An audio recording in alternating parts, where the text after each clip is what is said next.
start letting people in. Ooh, ominous. Let me know when I'm ready to start the panel. Woo-hoo. I think the people are here. They're populating, so let's go for it. Okay. Hi, I'm Richard Joel. I am your host and moderator today for the TABCon 2025 Hollywood Entertainment Panel. And we have some wonderful people with us today. I have Richard Leecock, I have Stephen Sears, Fiona Dorn, I have Rob Christie, Deena Dill, and Rob Gordon today. And we're going to have a nice little roundtable of questions and answers.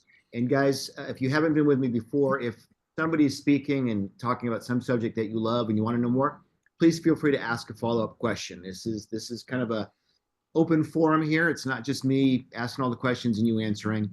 And we've got 90 minutes. We have plenty of time to answer questions, and don't feel rushed. We want to hear as much as you want to share with us today.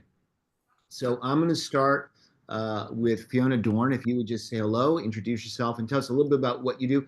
Each one of you will go around and in short, just share a little bit so the audience knows who you are and what you do in the entertainment business. Yeah, there she goes.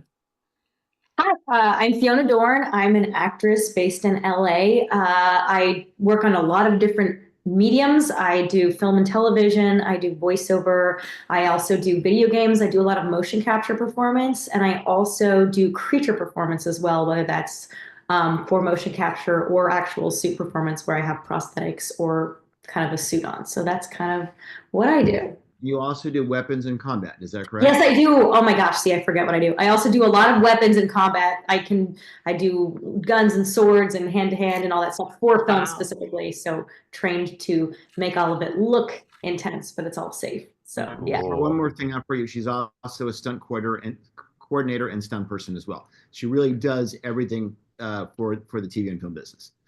Yes. Deena Dill, tell us a little bit about yourself, please.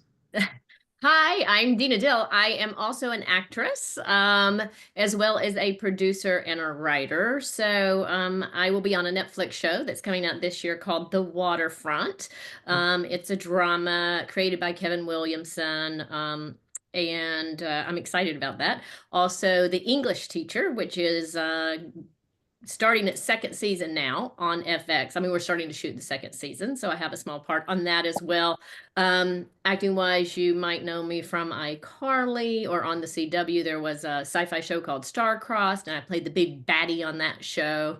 And a lot of other credits, you can look those up. I also produce and write, and just wrapped production as a producer on an animated film called Saurus City. I happen to work with Richard Joel on this project, Saurus, like dinosaurs, Saurus City.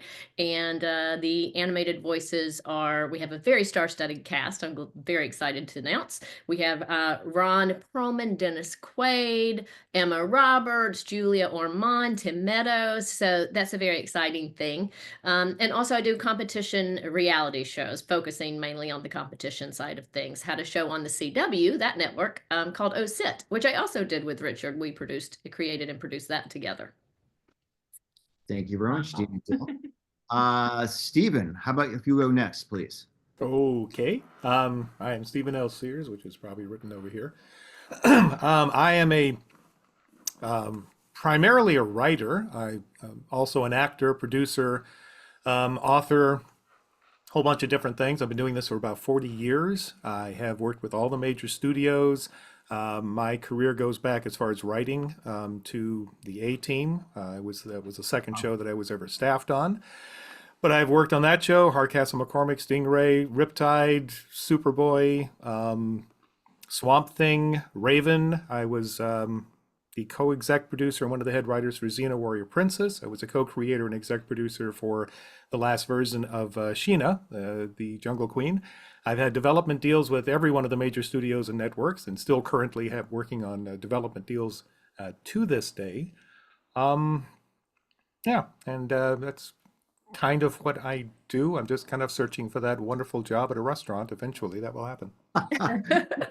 Stephen, it's wonderful to have you here, and I've watched all of those shows, so that's great that you're on all of those shows. You were the one. Amazing. Okay. I was the one audience member that tagged in. And Rob Christie, how about if you go next, buddy? What was the question? What did you say? How about I go next? Is that what you How said? about you go next? Tell us a little bit about who you are and what Sorry. you do in the entertainment business. I am Rob Christie. I'm one of those music weasels in the music business, but I am a music producer by trade, but I also run a department for Universal Music and Republic Records, which if you haven't heard of Republic Records, our artists are like Taylor Swift, Post Malone, Ariana Grande, The Weeknd, artists like that, very top 40 oriented. And I'm in the studios every day in the trenches, and that's what I do with my time. And you And also, I actually helped you guys with Source City, your film there with some music. I was just going to say, and whatever you've just recently done a couple songs for. Thank you, thank you. Wow, Made all that's the difference. amazing. And done some other songs for Richard in the past, but Yeah. good times. Good times. Good times. More to come. Richard Leecock, who I've also worked with, please Yeah. join us next and tell us a little bit about you.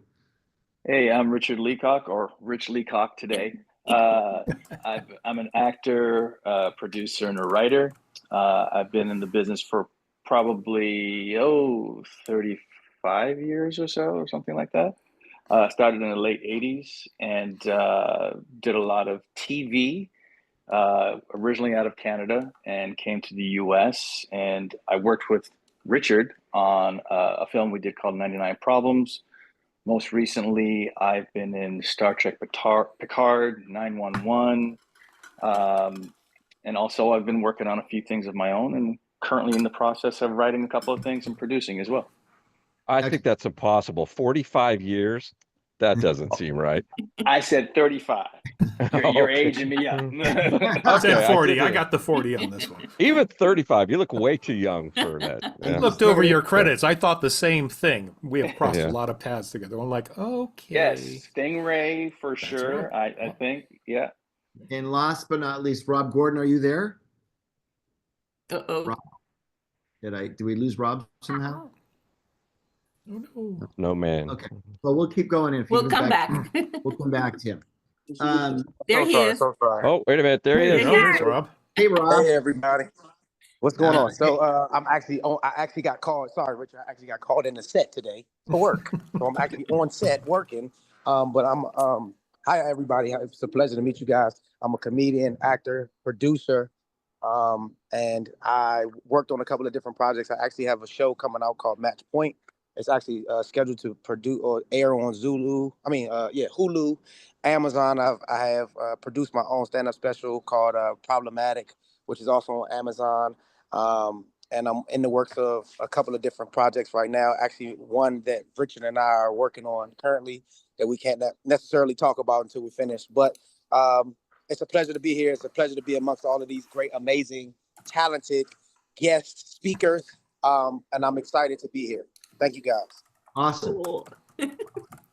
So I'm going to ask questions. Feel free to jump in.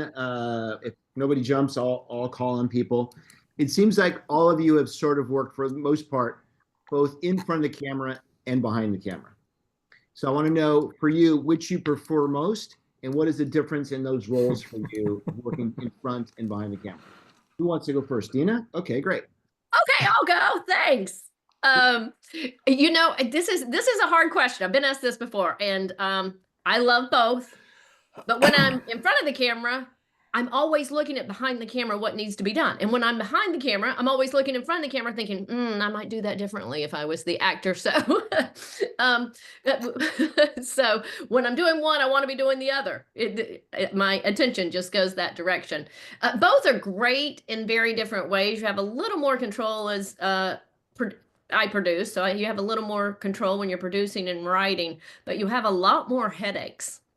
Hey, network is showing up. They need to talk to you. Hey, the camera's not working. Hey, talent's running late. There's a lot of problem solving with producing.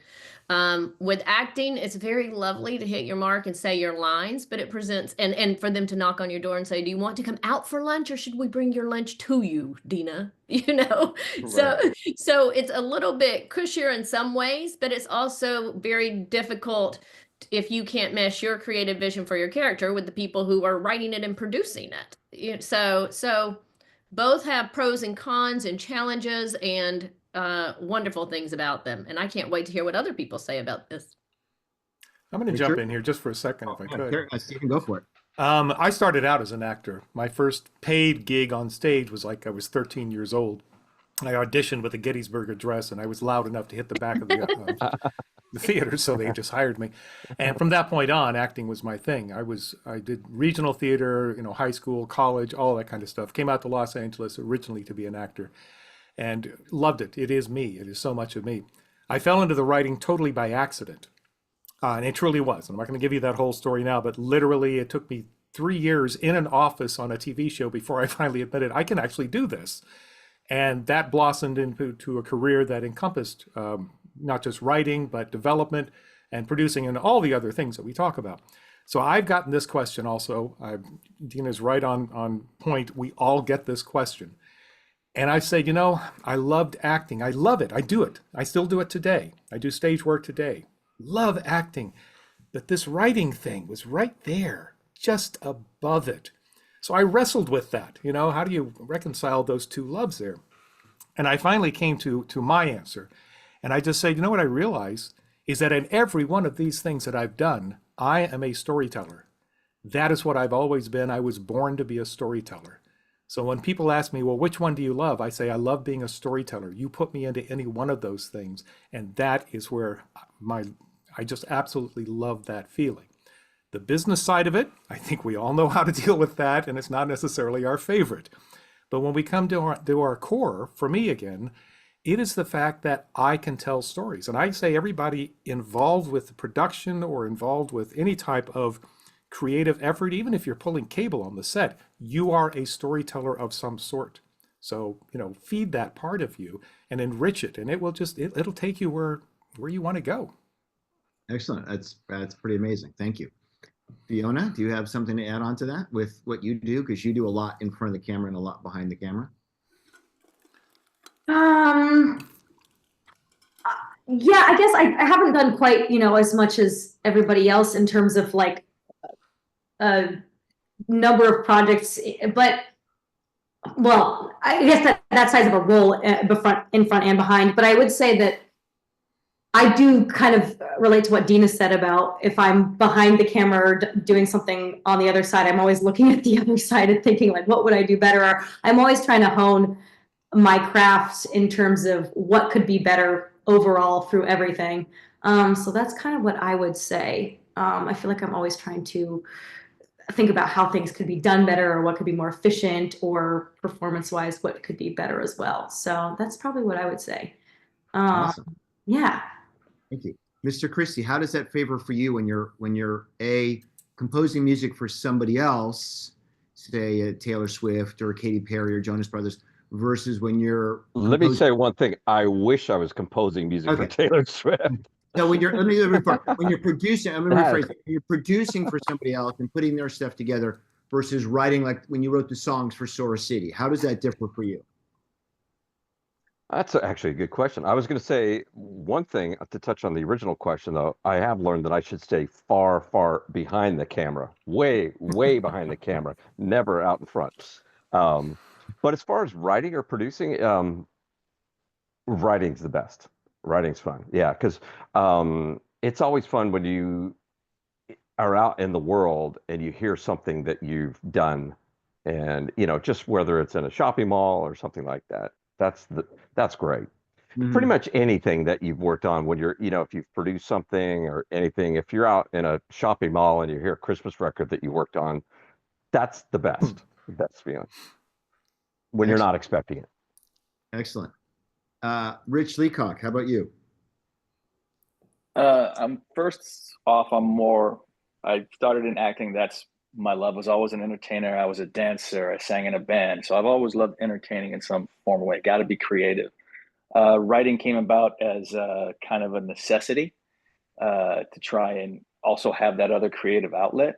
But I mean, I'm definitely an actor first.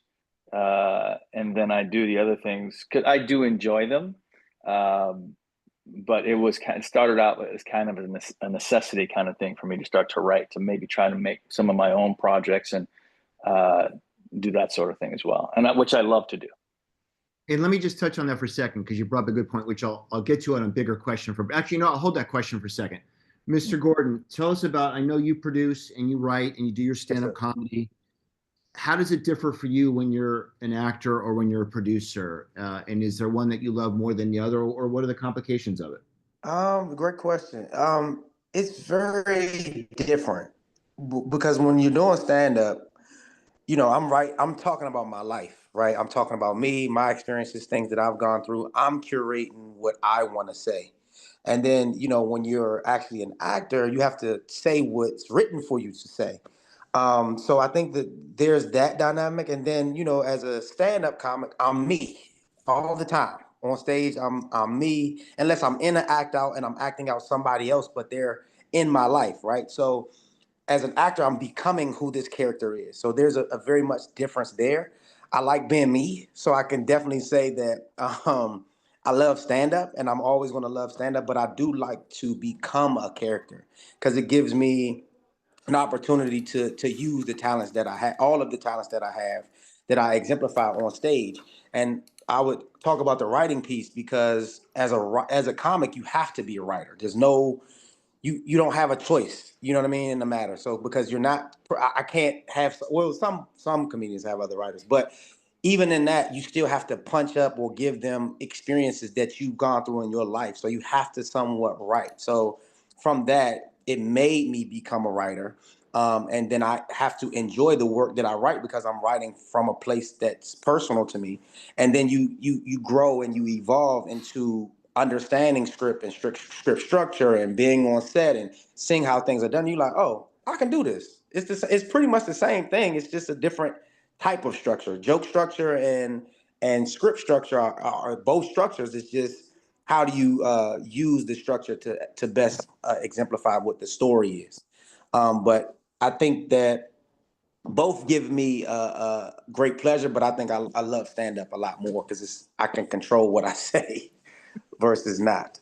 And you have no limits of what you can say, correct? You're Right. So yeah, limited. there's that. Then there's that too, unless you want to get canceled. But but yeah, I do have an opportunity to really be able to express the thoughts that I want to get out. Right. When you're doing a character, it's whoever the writer is and the thoughts that the writer wants to get across or pull across on the screen. And for me, doing stand up, it's what do I want to get across? What's the POV that I want to share? What's the message that I want to hammer home? So it's a little bit different in that way. Hey, Richard, So, before you go move ahead. on, can I add one thing, two things Yeah, maybe? sure. I just kind of wanted to touch on what Stephen and Fiona both said and pull it together, and that is that this is a collaborative art, no matter what your position is. And when you're the Yes. actor and you know the job of writers, like really know how the writers have to answer to the network, have to answer to the studio, have to still create the project that they want to create. When you know the producing and you know the business side of it that the producers are facing, as well as creative producers. Like I think the more you can know and actually experience in the industry, the more informed you are and the better you are at whatever specific craft you're working on at that time. So I started as an actor, but when I wrote a script, I started auditioning differently because I was able to read a script and understand how the writer, who is usually a producer and usually picks some of the actors, wanted that scene to be acted out or wanted to develop that character, or because of writing, I knew what questions to ask the casting director about what they saw, what they wanted for that character. So I think they all inform each other, and the more you can do on a set to learn, the better off you are understanding the entire process, both creatively and business-wise. That is absolutely 100% true.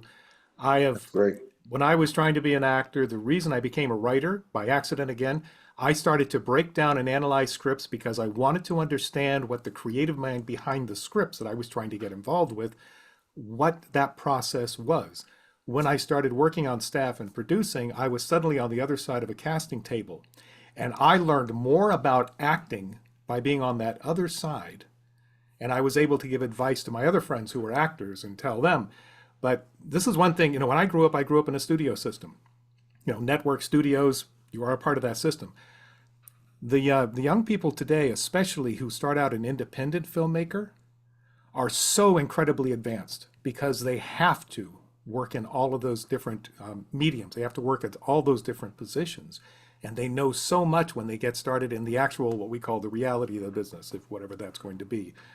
So yeah, Deena, that's awesome. And you are absolutely 100% correct. If you're an actor, write. If you're a writer, direct. If you're a director, act. Work on the set, pull cable, as I said, do everything. As a producer, that makes you much more valuable to me because I know you're not going to waste my time with me having to teach you these different aspects. I'm going to double down on that, Wow. Stephen. A couple things, and that is one. I think any actor should sit in on a casting director session or 2 or 5, or even volunteer for a casting director. The amount you can learn from watching other actors, both good and bad, audition, will leaps and bounds help your career as an actor, right? And then secondly, they should also sit in on an edit session or 2 or 3, because once you actually see what was shot and what's covered, you'll get a better sense as an actor of how to be on camera, how to be on set, how to look, and how not to make grand motions and move your eyes all over the place, because the camera captures everything and it becomes on big screen even bigger. So you're right. There are so many lessons to be learned, that not just being an actor means just taking an acting class, or being a producer is just a producing class. You should be in the trenches and learn it all, 100%. Great Richard, advice, but how do you get in on the audition screening? well, listen, there's lots of ways to volunteer or work for casting directors. And if nothing else, I mean, I'm a big believer that you can do whatever you want in today's business, right? So you write a little script and you hold your own casting and you audition 50 people and you see how people audition. Even if you're doing it for yourself, you'll gain knowledge. But there's also lots of classes you can take where people get up and it's an audition class, so you can see how they're reading it, how they're doing the same scene you would do, how are they doing it differently. There's lots of ways, even within a That's a group good idea. And also keep in mind that, I'm sorry, keep in mind a lot of people get so focused on what their main path is that they kind of ignore the other possibilities and opportunities. Not that those are going to be big careers, but if you're focused on being an actor and somebody says, hey, would you mind coming in here and being a casting assistant for a little while? Do it. Take that opportunity. Sometimes they're thrown at you. Sometimes they just happen to appear. You don't have to go and search for them. By the way, you should search for them. But anyway, so a lot of people just close themselves off from the opportunity because they get so focused on one track. Richard, you touched on something I just kind of wanted to open it up a little bit.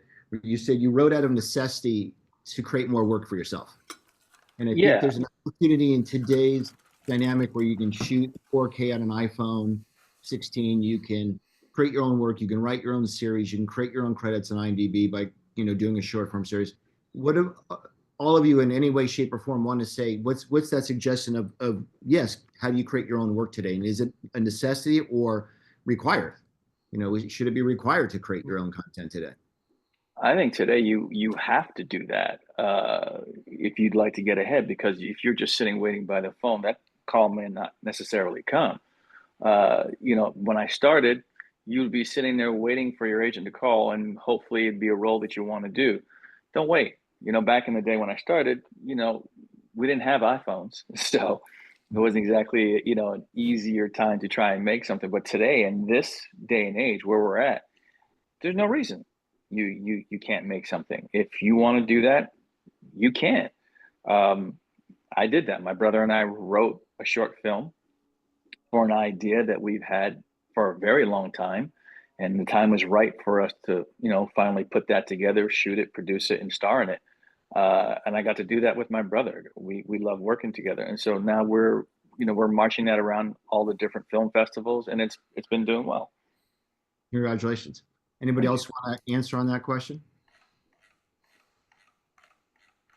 Okay. I think that Richard covered it amazingly well. He is correct. Yes. No, he did.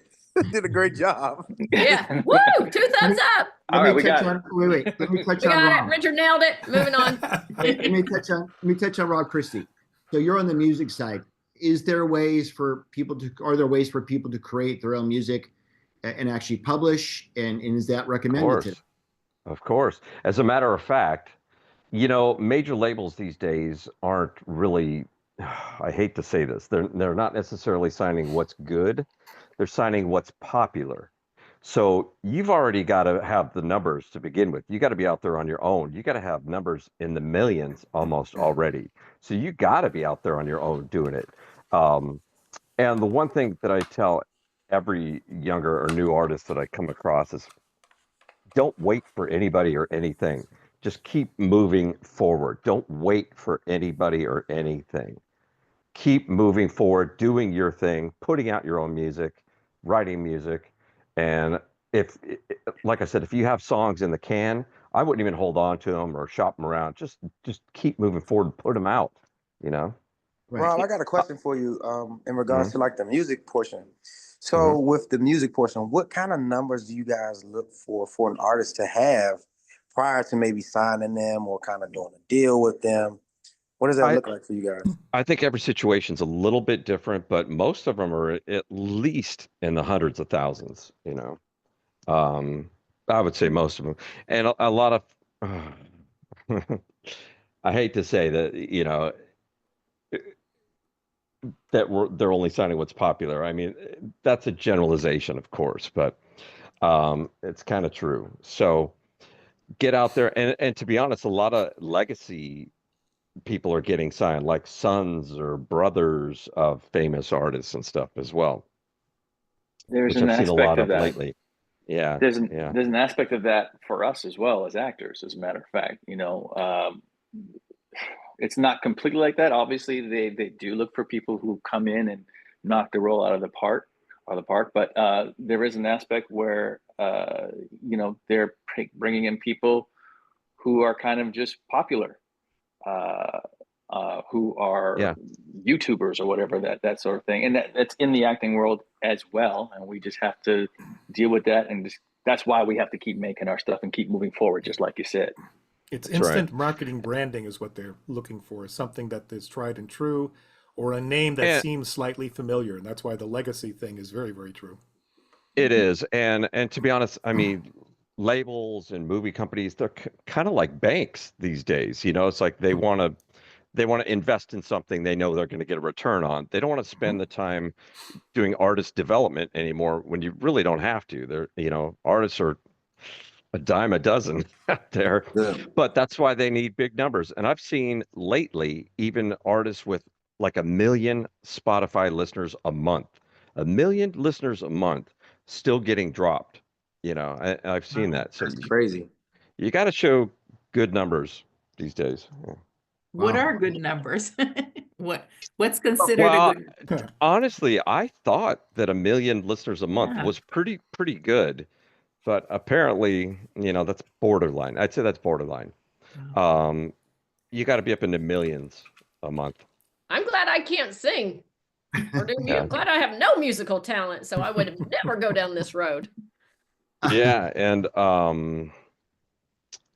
so a lot of these artists are 10+ million a month listeners, and YouTube, you got to have, millions of views and et cetera. Granted, every situation's a little bit different, but that's a pretty general rule of thumb these days. Wow. So you can't wait. You can't wait on anything. You got to move forward, like you're saying, Richard. Okay. Or become Yeah. part of a group that moves forward. Fiona, you were the one that you've done motion capture and you've done stunt work. I have, yeah. And I'm sorry, I'm just going to ask this question because I'm kind of curious about this. Are you part of every now and then you have like a line producer that has a group of people they trust and they just carry them from show to show to show. And a few of my friends who are part of motion capture groups and stunt groups, they have that particular group. Are you kind of aligned in that group? And does that carry you through as almost like a legacy thing that you can build on off of the question? So yeah, so that's actually interesting. That kind of works differently for stunts and motion capture because they do work together, but they're also kind of like separate communities.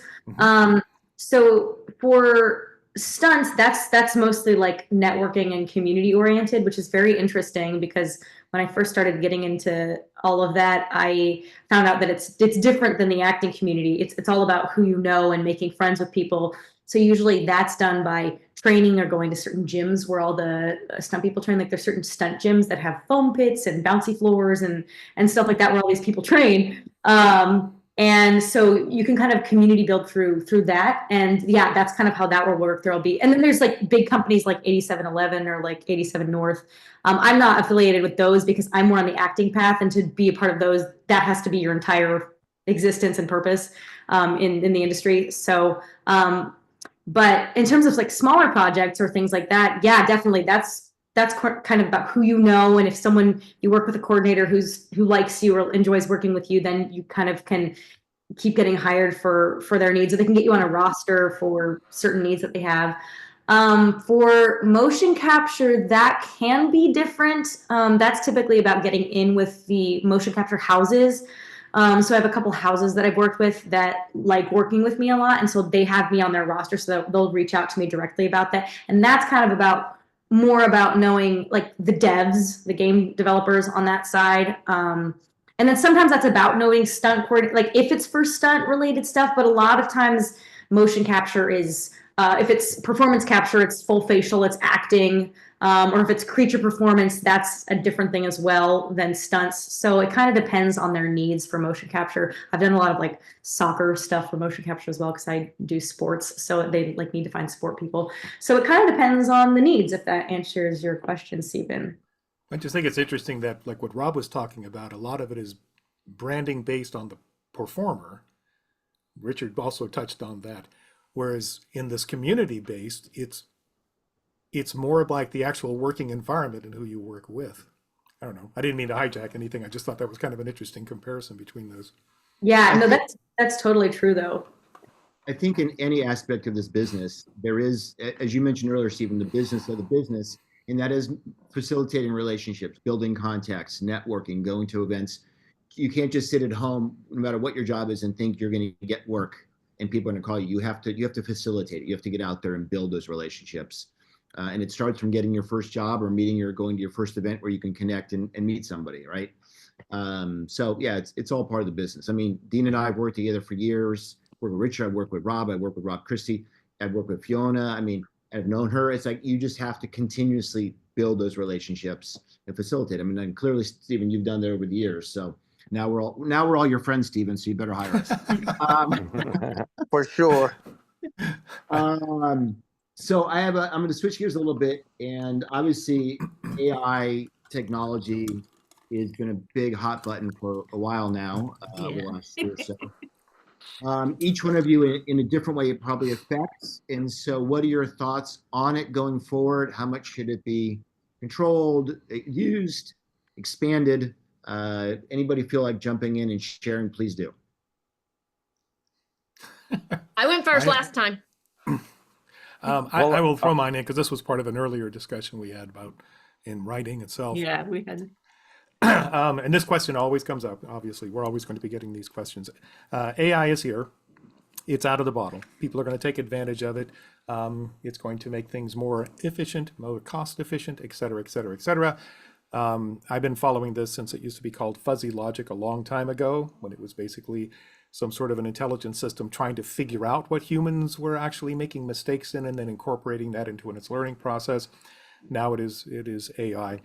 And it is a tool, but it is a tool that, unlike others, can learn upon itself and scrape from others in order to learn. That's more Just closely to aligned to jump the in human here, mind. ChatGPT scraped 2 of my novels. I'm one of the 1,003, whatever those authors are that The Atlantic published a database. 2 of my compete. They got compete from my Atlantis girl, and they have another unrelated book. So they scraped me twice. Yeah, So, and that's their knowledge base. And yeah. When you say they very scrape you, what human-like. you mean that they scrape? Sorry to interrupt. What do you say they scrape you? What do you mean? There was a big scandal, like a big thing where it was revealed that ChatGPT went around and just without permission, without any inquiry, went around and just grabbed different novels, and it was like 130 something authors involved, and it used it to do its original database of knowledge or whatever it is. So when the Atlantic article came out, they also had a database of all these involved. And they said, anybody who wants to look up to see if you have been scraped. So I checked, and they did too. They got 2 of my books, and that's 130,000 of us who they got. Yeah. So 130,000 authors. Yes, Yeah. 100. Sorry, you kept saying 130. I didn't hear 130,000. No, I'm sorry. 1,300. Yeah, whatever. Right. So it's basically a huge chunk of authors out there that it got. So basically, when ChatGPT is being used, it's really using somebody else's work. It's really regurgitating somebody else's writing and their work, plagiarism, basically, right? Yeah. And in So one sense, whatever, I don't know. we're, The laws are weird about it. I don't know. well, what that's the other thing. The laws are they haven't figured those out yet. And in one sense, it's human-like in this regard. We are all basically doing the same thing that AI does. Our life experiences, everything that we absorb, everything we pull together, results in our creativity. But the idea, as I pointed out earlier, in this earlier discussion we had about AI, was that if it's used as a tool, if it's labeled as a tool, people will identify it as being that. If stories are written, scripts are written, they will identify it as that. I'm more concerned about the fact that we can now create human beings very realistically and completely destroy the acting community because of that. The other ones are easier to label, and that doesn't mean they're completely easy. And also, AI still suffers from one human problem, which is it can become pathologically shallow if it scrapes from too many sources. You will begin to identify it that way. But the point I was trying to making on a philosophical level earlier was that when we are creators and we create things, we do it out of our own sense of our feelings, our emotions. If I feel pain, my character, I can show you the pain that I feel through my characters, the joy through my characters. You are connecting with me in all of those emotions. AI does not feel any of those things. AI can mimic it. And in about 3 generations or 4 generations, we will have taught our children that mimicry of humanity is humanity itself. Now, where that takes us, I don't know. But it is kind of a philosophical question to think about. But AI is here, bitching and moaning about it and saying, let's put it back in the bottle. That's not going to serve anybody's purposes. It's a waste of time. Well, I'll tell you this. One thing that we have definitely learned from Terminator 3 is that the robots are eventually going to come back and kill us all, for sure. The Judgment Day is inevitable. The robots are coming to kill us all. There's Don't nothing be we so can do. optimistic. It might be a stupid Judgment Day. Different. We always expect something fancy. It may be ridiculous. Yes. You know, just But think of all the stunt work. Think of all the stunt work. Well, it's interesting because it's, as you said about the actors, it's not just the writing, it's not just the creating of the actors, which they're doing and creating fake celebrities doing stuff, but it's also the use of technology that allows, you know, we don't have to go to Rome to shoot in Rome anymore. We can shoot in a soundstage. We can create it all in a computer. So we lose the jobs of the That's you know, right. people searching out locations, you know, the coordinators putting all the airfare and the hotels together, all the crews over there, all of the grips. So it's cutting down on the jobs in this business across the board that sooner or later is going to be very minimal. I have a friend that works at a news station. All the cameras are automatic now. There's nobody behind them running them. There's one person that basically controls the whole news station. There used to be 20. So in this business, there's going to be less and less jobs going forward. Yep. And even like, you know, Fiona's doing the motion capture. What if they capture you once, Fiona, and then they don't need you again because they can just use your technology and move it around, right? So we have to be careful on how it's used, control that in some way. However that may be, I'm not sure at this point. But it is going to change our business of how we produce, write, create. Yeah. You know, even I think was it Tyler Perry that's using some kind of new computer software where he doesn't have to put prosthetics on his face now. It's all done in post-production. So he can act and do everything just as himself. And they put all the mask and all the prosthetics on him afterwards. Well, think about how much money that saves. It's great, but you no longer have the makeup artists. You no longer have the people on soundstage. You no longer have the creatures. Yeah. So it is going to change our business. A friend of mine directed a lot of the Mandalorian series. And so I was very curious about those huge 6K plus screens that they use to create all their backgrounds. And he told me, he said, it was the most amazing thing. You know, they'd have their production meetings. They talk about what the set was going to be. He'd walk on the stage and he would say, okay, bring this up, and boom, it was right there. And I had the same thought when I was talking to him about it. I said, and by doing that, you have just eliminated some of my favorite people on production, which are the set decorators, the set designers, the builders, all of those people that actually bring it to life and allow me to walk among it. You know, when I would go down on a set and walk on our stages, it was like, this is awesome. I can turn any direction and here's my reality. Now I just walk in and I see screens and, okay, snap your fingers, there they are, and I understand it. And I've never gotten used to talking to a giant blue ball up on a hook. I've never quite gotten used to that. Well, and I've noticed recently, I've seen a lot of stuff where they're shooting car scenes where the car is completely sitting still. It's no longer moving through a city. Yes. It's on a 360 or 180 screen behind them. and they just move the car around in front, and it's like you're cutting out all those truck guys, all the grips, all the Teamster people. It's an interesting dynamic. Well, talking about Richard goes, but you do it. Richard did a lot of work with kennel people a long time ago. Yeah. And sometimes, like with my wife, we'll be watching an old kennel show where we're doing some sort of big adventure thing like the A-Team. And I would turn to her and I would say, no CGI. Yeah. That person was actually dangling over the side of that truck by one hand when it went off the ramp. We did that. And they lived. Mostly. Yeah. At least in Mostly, our that's a shows. good point. Okay, so I know this business is tough. Is there ever been a point for any of you, whether it was first beginning, middle of the road, even recently, that you thought about throwing in the towel and doing something else? And if so, what would that have been? Every day still. Every day from the beginning until now. I think we do it all the Tough. time. Yeah. I agree Okay, with sorry. that. So then what Just keeps joking. you going? If every day you're thinking about, I want to throw in the towel, what is it that keeps you going every day to be in this business? Wanting to be creative, wanting to be a storyteller, wanting to get the content out there, being around other storytellers Passion. for me. I've never wanted to throw in the towel because I keep running to there's so many different flashy objects to play with. I just keep running to the next one. I mean, for me, Yeah, it's never I was been- really joking. It's not every single day. It's probably once every 3 to 4 months. I think we can all get frustrated with the business. That's for darn sure. But yeah, I got into this business because I was pursuing a flashy light of happiness, and I went and played with that, and there's another. Hold on, I'm gonna play with this one over here, and I play with that, and I never ended up with that kind of wanderlust that a 9-to-5 job brings you, where you just sit there and say, oh God, I got another day of the same old thing. So I never had a feeling of throwing in the towel.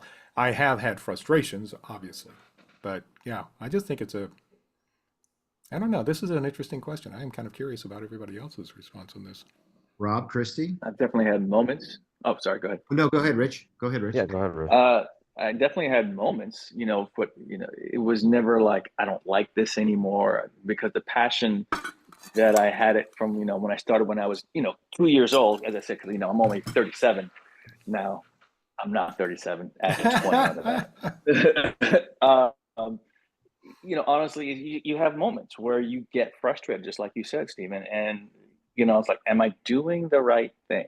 But then in your heart of hearts, this is the right thing, and this is what you want to do. I was having a discussion with my wife earlier today about this, and there's nothing I'd rather do. I got a taste of it on my first professional gig, and it just changed me. I was literally in college studying to be an accountant, which was really for my parents, and I hate math, so I don't even know what I was doing. When I got my first taste of doing something it was on a pilot for a TV show, and I had this feeling of like, this is what I've been looking for. This is it, and I keep going after that. I love that feeling of being there and doing that work that leads to it. So moments, but the passion kind of is what takes me through all this time, and the love for this. So keeps it going. Rob, I don't want to do anything else. Rob, either one? Have we lost the other Rob? We may have for the moment, but for me, yeah, I've never thought about throwing in the towel. I mean, we all have our moments, but I've always pretty been laser focused. In music, it takes over your whole soul and your whole body. So I've always been laser focused, but I don't even know what the heck I would do if I threw in the towel. I'd be screwed. But unlike Stephen, I have gotten used to blue balls. So, but that's a story for another podcast. Another podcast Okay. completely. Well played. I don't think Well you played. throw that out there without explaining There it you a go. little. Well played, sir. You're newer to this business, more relatively newer than a lot of people have been here for a long time. How has it been for you starting out and going along? Have there been times where you're like, hey, this just isn't going to work, or? Yeah, so I like got my BFA in acting and all that from university, and I graduated the year right before COVID. So that was kind of weird because I had done all this training and I was all prepared, and then suddenly like I got out there and then COVID shut everything down. So that was really weird to kind of try and be like, what am I doing? What's happening? And trying to figure out where to go from there, I suppose. And then I mean, I've never wanted to quit because I like committed I was like, this is what I'm gonna do, and I decided that. But it's just hard.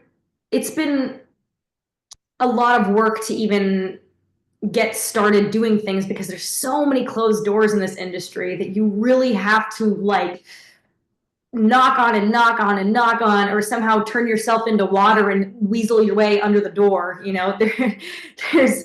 There's just I've just really tried to find ways to diversify what I do and have lots of skill sets that apply myself in different areas so that I can be helpful and hireable in all sorts of different areas. That's what I would say. That's what I would say has worked for me. Because it's a hard business to get started in. Have you ever been injured on a stunt or a shoot?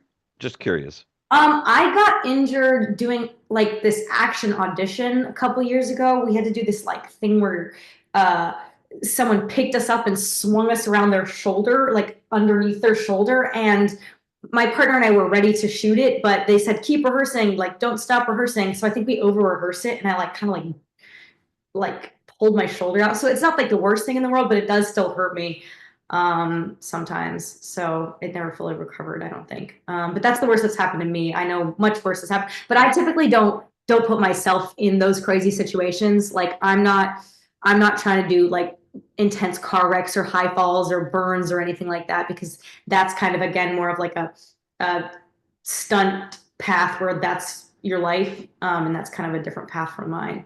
Yeah. So hopefully I won't be in these situations. do you want to be more of like an action star? I mean, is that? Yeah, that's definitely more my path. Yeah. Was that your reason for taking the combat training, the hand-to-hand, and then mixing it?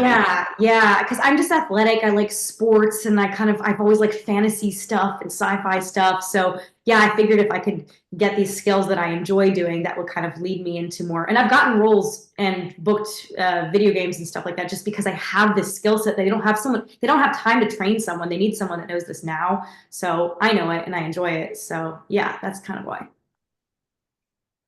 Okay. Hey, Rob, how about you? Rob Gordon.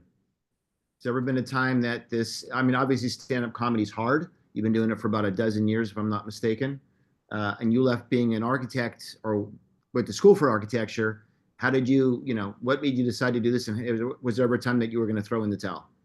I've quit comedy twice, unfortunately. But I quit. Well, it wasn't because of the art. It was actually because of life. I quit comedy because of my son.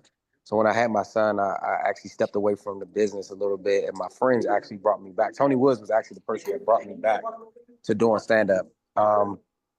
But it is a difficult business. Comedy is never the easiest thing because you got to stay booked and busy, right? So sometimes you have to create your own shows. You have to create your own platforms to actually do stand-up. I left stand-up twice. The first time for my son. The second time I left, it was because I was getting a lot of acting gigs prior to the strike and things of that nature. I was working a lot, so I just didn't have the time. And then when the strike happened, it brought me back to stand-up because like I said before, stand-up is the only one thing that I can actually control, right? It's a little bit more difficult to control things in the production world, but stand-up I can actually control where I'm booked, how I'm booked, what shows I do, what monies I make. So it's kind of more of a stand-up, but it's kind of producing as well. Where you want to do it, how you want to do it, and how did I get into it? To go back to your question. Architecture gave my mind the ability to kind of go free, right? So I do have a master's in architecture design background. So when you craft a joke, you have to start from somewhere, right? So the basis of a property or a building is you have a blueprint, right? So there's a structure there. So anything like writing is the structure of the movie, right? So a lot of these things is the principles that you learn that you take with you along the journey. But so I took the principles of architecture, and I still use it. I still design. I actually got called to do some design work for somebody yesterday, but I still design. I still have a production, a development company, but the structure of architecture is in everything, right? So you have a base, and then you take that base, which is the blueprint, and you put framing to it. The framing in production is your crew, your cast.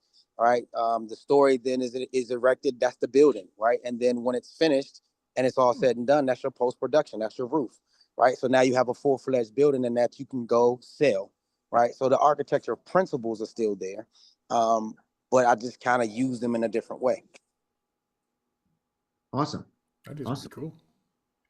I'm going to change gears again and talk about the runaway production from California. Shooting in a lot of other states, shooting in a lot of other countries, creating less work here in California, less work in the United States. How do you guys feel about that? And is there a way to curb it or change it? I will throw in one thing here at the beginning, kind of start this up, because I haven't had control over the vast majority of this. If immodestly, if you look at my resume, it covers a hell of a lot of shows. I've done a lot of shows. That's just the fact of the matter. I will tell you the last show that I did, which was shot in Los Angeles. The last show that I did, shot in Los Angeles. Everything after this show was either shot outside of Los Angeles, outside of California, or outside of the country. And that show was the A-Team. Oh, Every that's show awesome. since then has gone That's awesome outside that the you country. did the A-Team, but it's just shameful on our state that they've driven all this Yep. business out of our state. It's Yeah. shameful. And a lot of it has to do with and having to go through this and having to go to locations all around the world. Obviously, it always comes back down to money, but it has to do with the fact that California is the center of production. It is Hollywood is the center of the world production. No, the offices are here. Everybody's got offices here.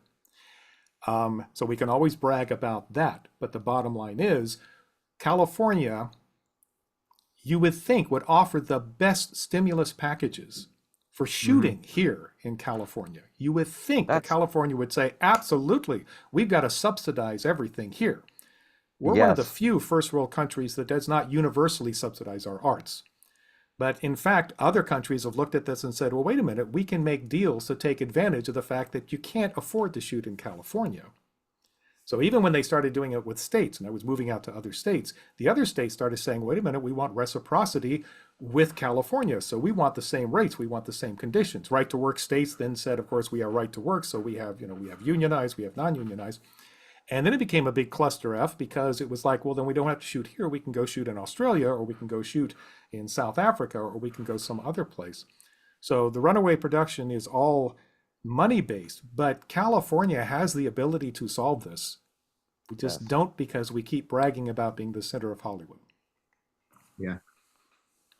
Anybody else? No? Okay. Well, ahead. so I lived in LA for a while. Now I live in the Southeast.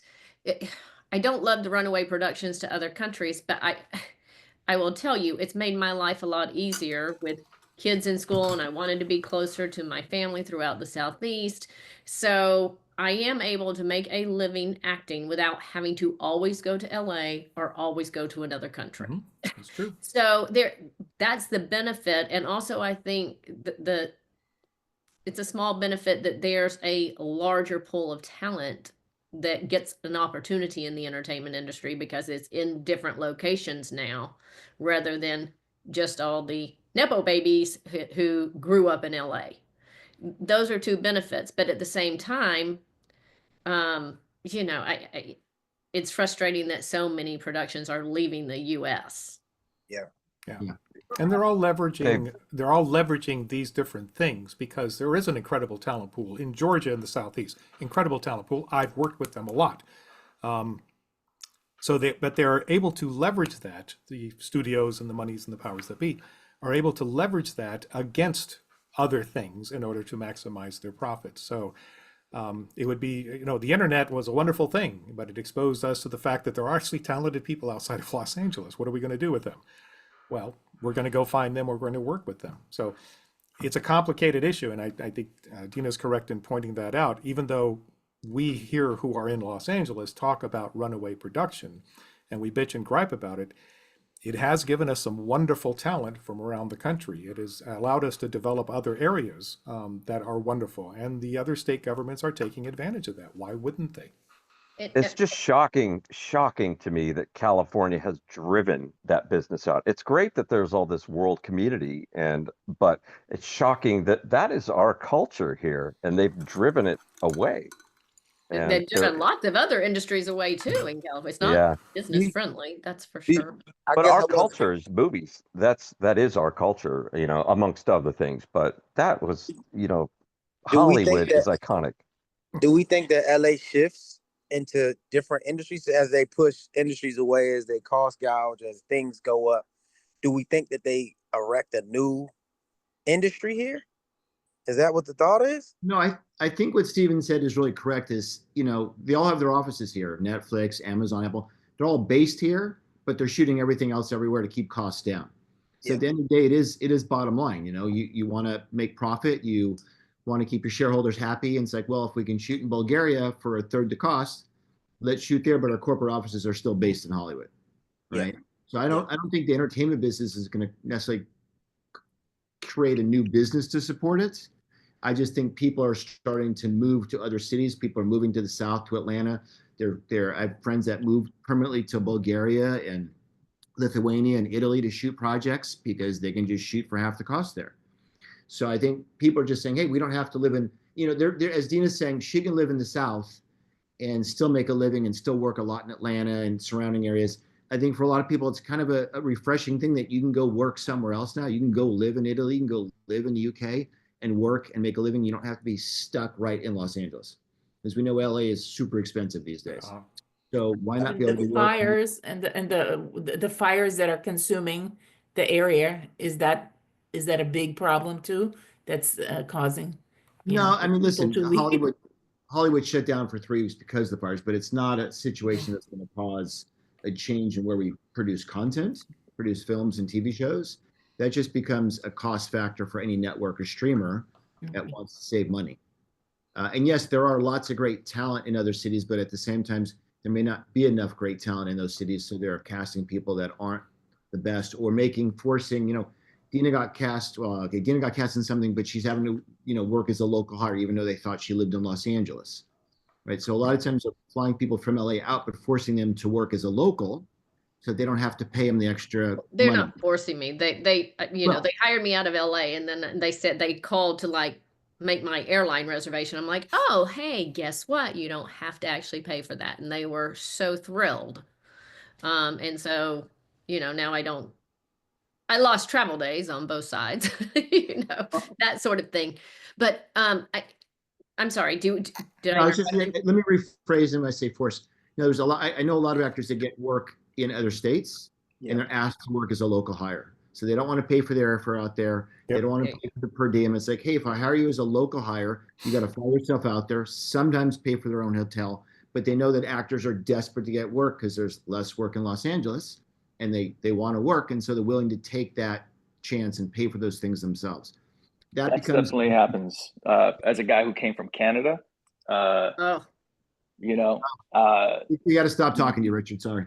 I know. Well, listen, I was born in London, raised in Canada. That's how it goes. Okay. All right. So, as a guy who started out there, when I was first there, they would always mostly bring up actors from Los Angeles. And we were looked as cheaper labor up there for some of the smaller roles. As time went on, they started to offer a little bit more. But, now being based here, I've been asked tons of times to come and work as a local and, no airfare or anything like that. And even within the US as well, as you were saying.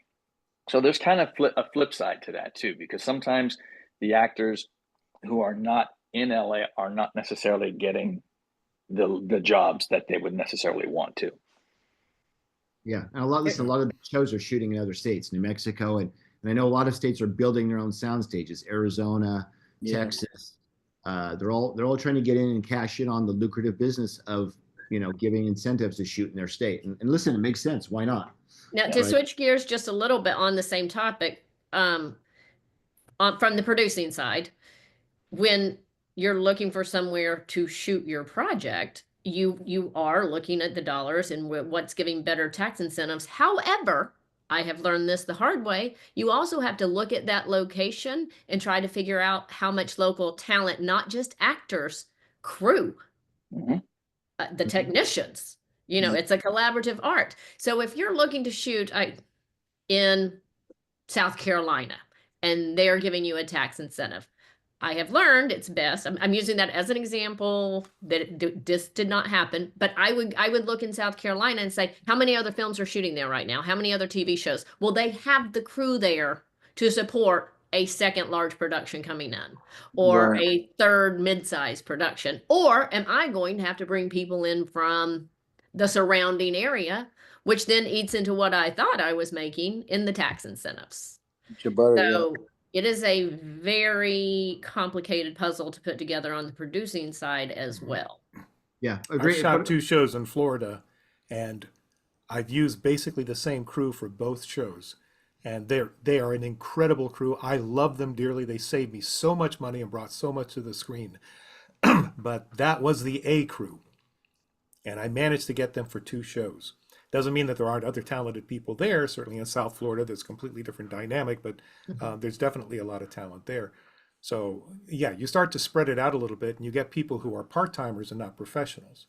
Correct. Again, and Deena, to circle on what you said about independent producing, it does actually, for independent producers, which a lot of us are, makes it easier to produce. If we can go produce in Kentucky or Louisiana for a 40% tax break, the cost of doing things down there are less. So it does give a lot of independent producers the ability to go produce a feature film for $300,000 or $500,000 versus $1.5 million here in Los Angeles, or 2. So there is, listen, there's pros and cons to both, but it is sad that California is losing its sort of foothold on production here in Los Angeles. It's my joy. I did a production and we just literally rented out an apartment building and brought people in from a whole region, different people, to be able to put our crew together. That's difficult. Yeah. Mm-hmm. All right, let's go to some fun stuff. Give me I'm depressed. I'm just gonna say we're gonna go to some fun stuff. So, no more gloom and doom. Everybody give me a fun behind the scenes moment on a production on set, whether it be in front or behind the camera, that's memorable, that's funny, that might have been embarrassing. Share something with us. I can go if no one else is jumping in. Sure. I have too many embarrassing moments. That's my problem. What do I tell? Yeah, I'm not going to tell an embarrassing moment, but I will tell something that was very cool. Okay, that's fine. It doesn't have to be embarrassing. Okay, so years ago, I auditioned for a project, a TV series that Robert Altman was producing and directing. I went in to read for a security guard role. And when I got there, they said, he just wants to meet with you. He doesn't want to, do the audition. He just wants to meet with people and chat with people. So I said, that's great, because I don't want to audition this part anyway. I had to be convinced to go, and I really went because it was Robert Altman. That was my main reason for going. And so when going to that audition or meeting, I really sat with him, ended up sitting with him for about 30 minutes, just talking. He was like, tell me your story. And I was like, well, I was born in London. And I went through the whole gamut of right up to the point of where we were. And I kept hearing from the casting director after that, oh, he loves you. I was like, oh, that's great. Okay, what role am I going to be doing? That security guard role? He said, no, it's going to be something else. But I didn't know what I was doing. So I actually showed up on set for my first day and had no idea what I was going to be doing. And Robert Altman walked up to me and said, it was a show based around computers and apps. It was called Killer App. And so we found the next best thing, like it was Windows. And so I was going to be playing a computer programmer. And he said to me, what do you want your name to be? Never been asked that before. So I said, Malcolm? How's Malcolm? He's like, I like it. What's your last name? I said, Duke? And he said, Malcolm Duke. Well, everybody, this is Malcolm Duke. He said, what do you want to wear? I said, how about what I'm wearing right now? He's like, great. We'll rent that from you. He said, do you have a car? I said, yeah, he's got a car right out there. He's like, we need it for a scene. Can you bring it in? We'll rent that too. I'm like, what's happening right now? Wow. And I showed up. So we go to do a scene. Now, there's nothing written for me. So I don't really know what we're doing. He's like, we're going to improv a lot of stuff. So there's a scene that's written, and he just kind of weaved me in. And I just kind of started ad-libbing and improvising with the other actors. And it was the coolest experience you could possibly have to start working on a TV series. We got 6 episodes, and then after shooting the pilot, it got dumped because the guy at Fox left, and the new guy came in and said, I had nothing to do with this, and he shelved the whole thing. So I never saw it. Oh my God. But this is the coolest experience. I have one. So did you ever work with him again? No, unfortunately, I came to LA in the early 2000s or 99, and he wasn't doing as much. He had done some stuff, and then unfortunately he passed away. Okay. Wow. Stevie. Me? Oh, God. Rob. That's it. Oh, Go ahead, I have one. So I auditioned for a commercial. Didn't know what it was. They fly me down to Miami, Super Bowl weekend. So we're having a good time. You know, everything's cool. They said, well, we're going to do it. The talent is here. He's going to come out momentarily. Right? Who's here? Okay, cool. The talent. The talent. Yeah, I'm gonna give you a story. So talent comes, and the door opens up, and this person's foot is huge, and as they step out the door, he stands up, but he keeps standing up and keeps standing up and keeps that. It's Shaq. So he gets out the car. It's Shaquille O'Neal, and so nobody has seen Shaq. This was right after Kobe had passed. This was 2 weeks after Kobe passed away. And so I don't know that nobody's seen him. I'm thinking this is Shaq. I go in on Shaq. We start roasting. So he's roasting me. I'm roasting him. He's roasting me. We roasting each other. So this goes on about an hour. So we're in Miami in front of the W. We got a crowd of people that's around us roasting each other.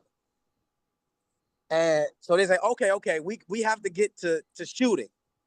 So we embraced each other. He said, that's the first time that I've laughed since Kobe passed away. I said, what? He like, don't think too much hard on it. Let's just shoot. Let's have a good time. I said, okay, cool. After the shoot, he pulls me aside. He said, man, listen, you're hilarious. You're one of my favorite comics, and I know all the comics. Take my number. Anything you ever need, give me a call. You know, that's the first time I've ever laughed like that. And so me and Shaq still have a relationship to this day, but that was one of the coolest experiences. I've watched him since I was a kid. You know what I mean? And the first thing I said, if I ever see Shaq, I'm gonna roast him. And that moment happened. And it was one of the most memorable moments that I've had on set to this day. Oh, That's wow. awesome. that's great. That is just so cool. So That's a funny. great story. Fiona, do you have a fun story? Yeah, one time I was the lead of this action film, and I had a lot to do, and we had not a lot of days to do a lot of things. So this one day I had something like one of the things we were shooting was this training montage where it was supposed to be like, a bunch of different days. And I think across this one day, I maybe had like 18 outfit changes or something. Like, it was crazy. So I had a friend who was like, yo, you should try drinking this Ghost energy drink. And I was like, okay, cool. Like, I'll try that. It's like this kind of new energy drink. You may have seen it in the stores. They have different flavors like Sour Patch Kids, and I like Sour Patch Kids, even though drinking one seems like death for some reason. But I was like, okay, I'm gonna sip this drink all day just to like keep my energy up. And I just sipped one drink for the whole day, and I felt, pretty good, and I got through everything, and I was like running around changing outfits and doing action and changing again. And by the time the day was over, I was so exhausted because it was just such a long day. It was probably like a 13-hour day or something, maybe 15. It was really long. But I got home and I was so tired that I just like laid down on the floor. That's how tired I was. And then I was like, okay, I should get ready for bed. But I could not sleep. I could not sleep with this freaking energy drink. So I probably got like 1 hour of sleep that night, maybe. It was horrible, even though I was completely exhausted and I knew I was and I knew I needed to sleep. But anyway, that was my Ghost energy drink experience. So if you're not a hardcore caffeine person, don't drink those. You will not sleep. No, I gotta You're try doing a that ton of ghost activity. stuff. Yeah, sounds like Ghost? nectar of the gods. Yeah, Sounds I like can't you may believe never it. Writing it down right now. Mr. Christie, do you have a fun story for us? Oh God, there are so many. I don't want to say too many stories about artists in particular in the studios, but artists are crazy. They're crazy. Pretty much all of them. All of them. You know, you don't want to generalize, but yeah, pretty much all of them. But you know, I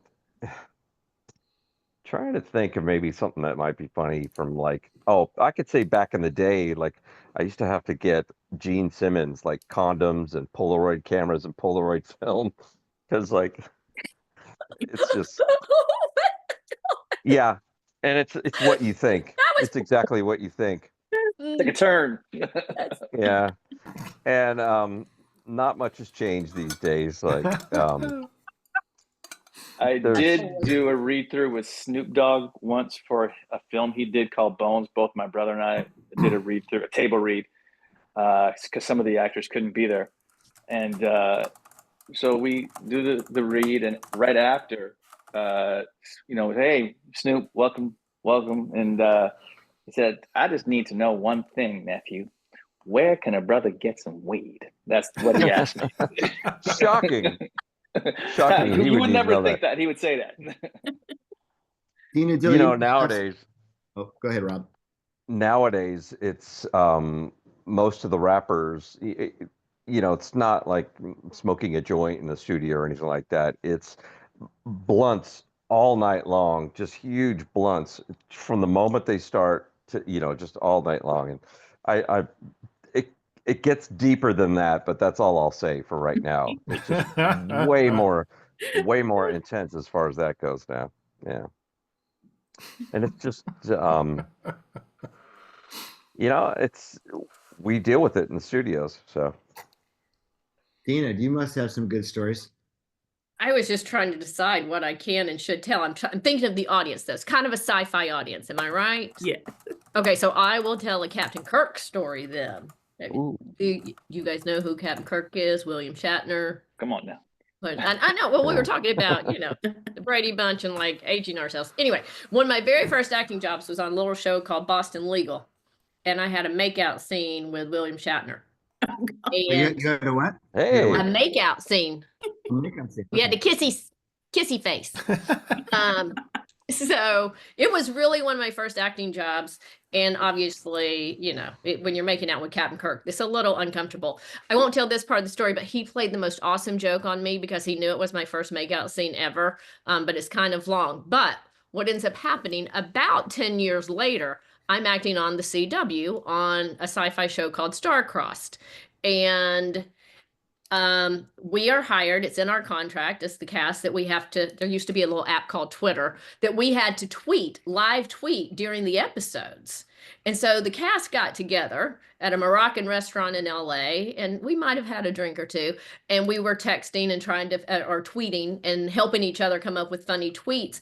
All of a sudden, one of my buddies says, oh my gosh, William Shatner is tweeting with us. He's like, love this show, gang. Love this part of it. Love this part. And how about, I'm really into the meanie. Well, I was the meanie. And so I'm like, hi, hello, Mr. Shatner. I'm so fangirling right now. We've actually met before. And he writes, LOL, I know. we've made out in the closet in Boston Legal. And I was so fangirl. I could not stop laughing because he says, years later, he likes my character. I'm his favorite meanie. And then he literally puts out on Twitter, I've made out with her.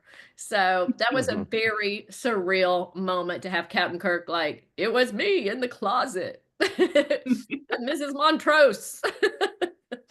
So very surreal. That's fabulous. I also have a very funny story that involves Richard Joel, and that is he and I Please tell. were executive producers on a TV show we created together, and it was a competition show. He can fill in a few details. I don't know why we were shut down. I think we were shifting over crews coming in because it was a super long day. I don't know why we were not working at that moment, but he and I were bored. But our competition show had a big live audience. We had 22 cameras. We had crew out in a truck that had the screens that are showing what's happening inside. Well, we got bored. I don't know why we were doing what we were doing. I don't know. I start piggybacking him going, woo! He's on my back. And we're going, and all of a sudden we hear in our ear, Network's here, and we're all watching you two. I can't remember what the details were about why we were doing it. We were on a stop down and I think I was on your back and we were taking selfies of ourselves. He piggybacked me, I piggybacked him, but we were taking selfies and goofing around. By the way, we were on a stage that was about 40 feet in the air, right? Because it was the elevated cameras where the host of the show sat. So we were on the stage and there was cameras watching us the entire time we were screwing around.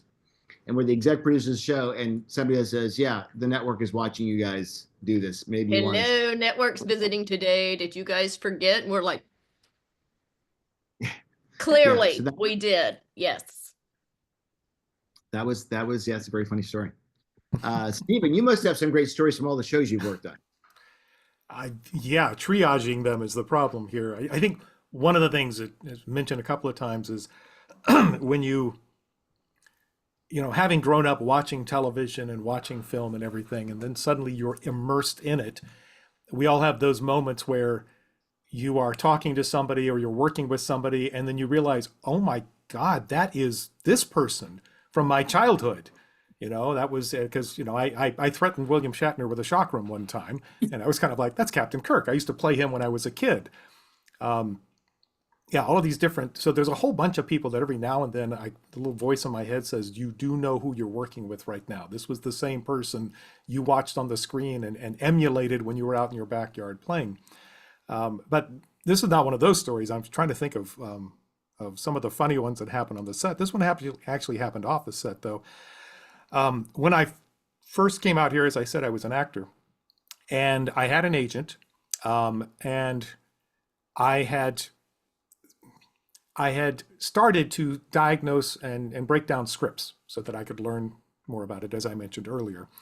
And so there was I'd been writing little scenes for myself for auditions. And a casting director one day, she said, oh, you should think about being a writer. And I said, absolutely not. I can't do that. I don't know how to write.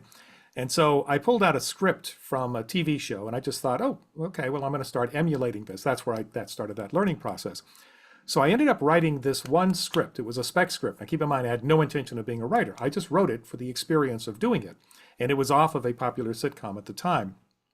And so I was visiting with my agent and I happened to mention to him I did this. And he said, oh, let me read it. And I said, sure. And I handed it to him. So later on, I came back into his office for another thing. Still I'm an actor. This was back in the early 80s. And he slides the script across the table and he says, Steve, you're not a writer. You will never be a writer. Oh, no. And then he said, stick to what you're good at, and that's acting. And I was like, okay. So obviously I totally ignored that. Now, calendar pages go flying, go flying, go flying. It's 1999 or 2000. I'm in New Orleans at the NAPTE convention, National Association of Television Producers and Executives, which is almost where almost every bit of the syndicated television and secondary market was sold there. The station managers would come in, the different regional managers, you had to sell them there. And I had co-created the series Sheena with Douglas Shorts. we were the biggest selling show of that year. 98% of the country had been sold before we even got to the convention. There were banners all over the place with, Gina Lee Nolan was our actress, John Allen Nelson was our actor, all over the place. And I'm standing in the Sony Pavilion. Wolfgang Puck is making our dinner over here. We're hobnobbing with all of the station managers. And the president of Sony Television, TriStar, comes up to me and says, "Steve, I want you to meet somebody." And he introduces me to that agent. Agent I had back then. Oh, And so, Yes. and so the agent just kind of like, he doesn't recognize me. He doesn't know. It's like, I was one of many back then. This was like, whatever, 20 years ago, 30 years ago. And so he kind of like, "Hi, how are you? It's really great to meet you." And I said, "You don't remember me, do you?" And he goes, "Have we met before?" And I said, "I was actually one of your clients when I was an actor." He goes, "Oh, really?" And I said, "Yeah, in fact, you read the first script I ever wrote." And his face froze. And he looked at me and said, "Oh God, tell me that I said I loved it." And I said, "No, I think your actual words were, 'Steve, you are not a writer. You will never be a writer.'" And he looked, he literally looked around the pavilion at all of these signs and he goes, "Well, what the F do I know?" And we had a laugh of it. He was a good guy. He was a good guy. I kind of look at back that and I say, look, if anybody wants to take a lesson out of this career, that's one of the things you can take. So Go I get someone love that. else's opinion. yeah. Or something trustworthy. It was, again, I was just writing because I loved writing. It was so much fun. I could play all the characters and do all the directing and everything. So one person saying you're not a writer actually was what I was already thinking. You're right. I'm not a writer. I just love doing it. So I'm going to keep doing it. Okay, the Oscars are coming up. Who does everybody picking for the favorite to win, or your pick to win? If you've seen, Well, I backed out. I told them, no, don't even nominate me again this year. So, just so you know, you don't have to play favoritism You with got me. my vote, Steven. You got my vote. I'm going to write you in anyway. There you go. Anybody have a pick for who they think's the best film this year? What are the best films? I don't even pay attention. Well, we have The Brutalist, Wicked, A Complete Unknown, Amelia Perez, I'm Still Here, Nickel Boys, The Substance, and Dune Part 2. See, I've only seen one of them. Okay. Well, I'll tell you who I'm rooting for. We did the soundtrack to Wicked, and we're doing Cynthia Erivo's new solo record, which is Wow. awesome. Great. So She's an keep amazing an eye out singer. for that. She's an amazing singer. She's got so much good stuff coming up that she's a superstar. If you get a chance, watch her where she played Aretha Franklin in a Hulu series. She was really good. Okay. Really? What is? I wasn't aware of that. What was the Hulu series? Do you remember? It's a series that's called Genius. Yes. Yes, and then hers is the Aretha Franklin story. Right. I started saying it's an anthology, and so yeah, I think they did Einstein or somebody once, and then Aretha Franklin and somebody. Yeah, it was great. Yes. She's really good. I've got a more fun question then, since none of you have watched the films. Oh, I'm rooting for Wicked too. Amazon. I am too. I say Wicked or Honora or maybe Dune Part 2. There we go. Well, if you haven't seen A Complete Unknown, it's really good as well. Honora was fantastic. A Complete Unknown.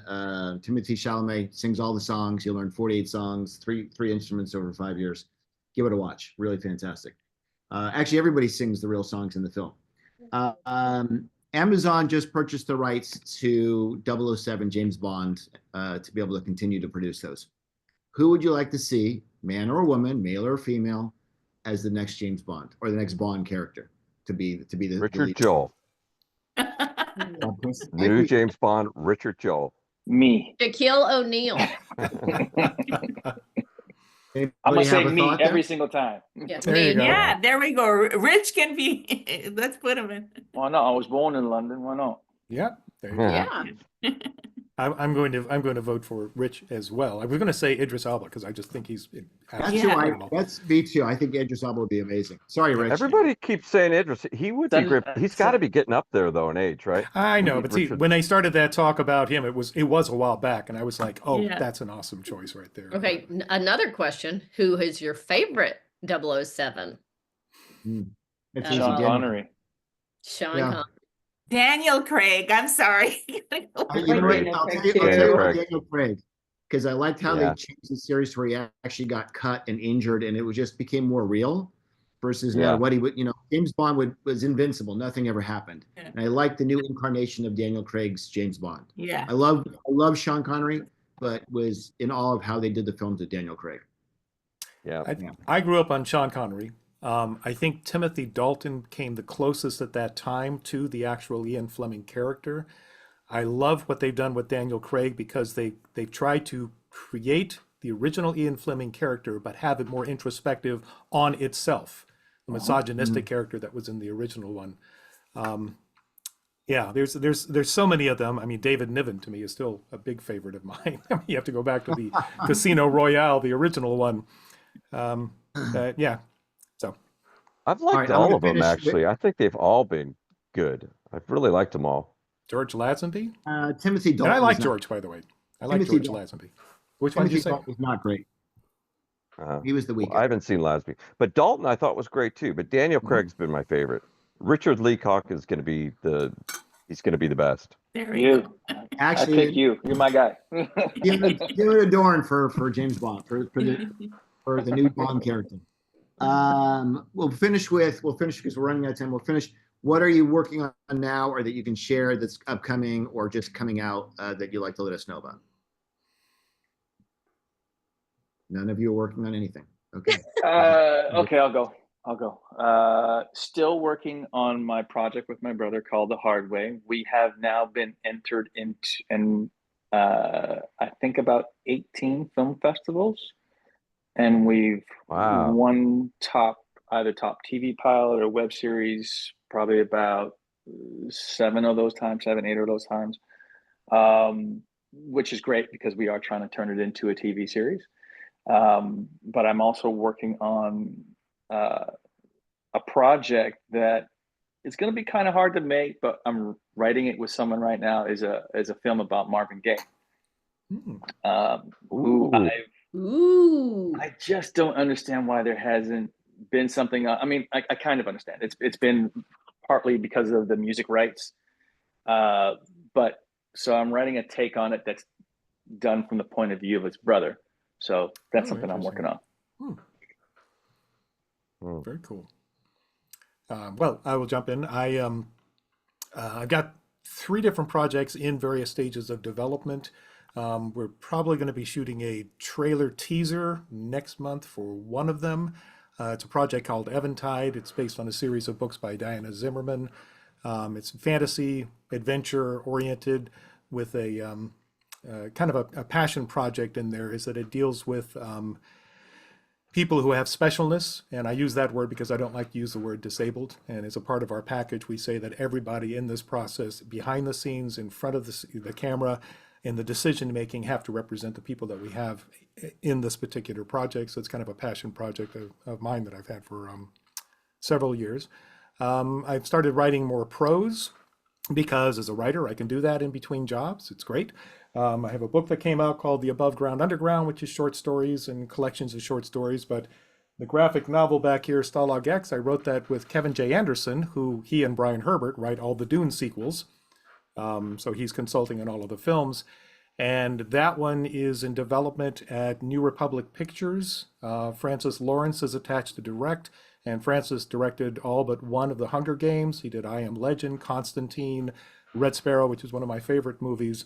So that's set up and that's moving forward at the usual Hollywood glacier pace. So yeah, just try to keep active. Once again, keep chasing after those little flashy things. So a few projects in the works right now. But first up is Eventide, trying to get that teaser shot, which there's a whole bunch of other problems with that. But anyway, so that's me. That's what I'm doing. Excellent. Fiona, do you have some acting jobs coming up, or what's going on with you? Yes, I can now talk about it because it's on IMDb officially, but I have a role in the new Five Nights at Freddy's film. You will not know it's me, and I can't say what it is. It says utility stunts on IMDb, but that's not really what it is. But I'm excited about that. That will be coming out, I think, December 5th. So I'm looking forward to that. That was fun and cool to be part of a big franchise and something kind of important in there, but I can't say.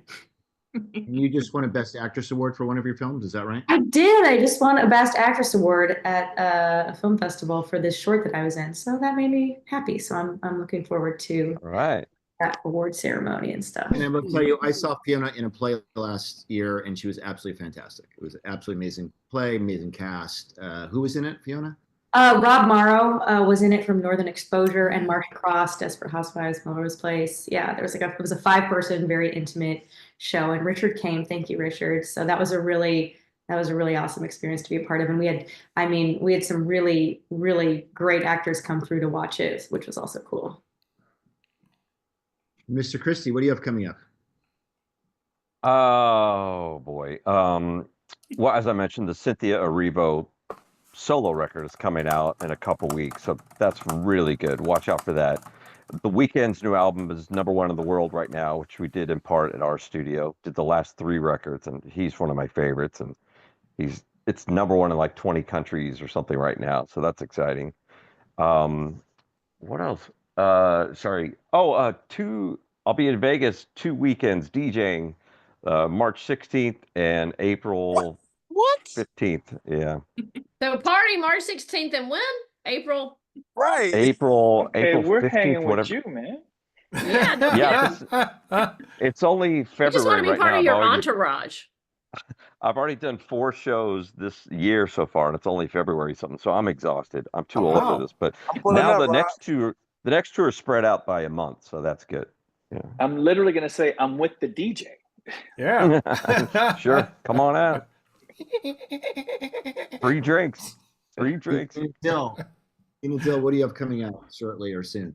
Oh, me. So I think I said this at the beginning, so we're circling all the way around.